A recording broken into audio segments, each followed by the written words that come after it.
కానీ ఆయన పక్కన పెట్టుకుని చెప్పాలి, ఆయన నలిగిపోయారు. జైల్లో చూశాను ఆయన.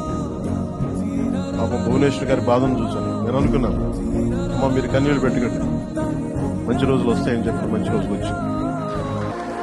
వారికి మనస్ఫూర్తిగా వారికి నా హృదయపూర్వక శుభాకాంక్షలు. మీరు అద్భుతమైన పాలన ఇవ్వాలి అందరికీ మనస్ఫూర్తిగా నేను తెలియజేసుకున్నాను.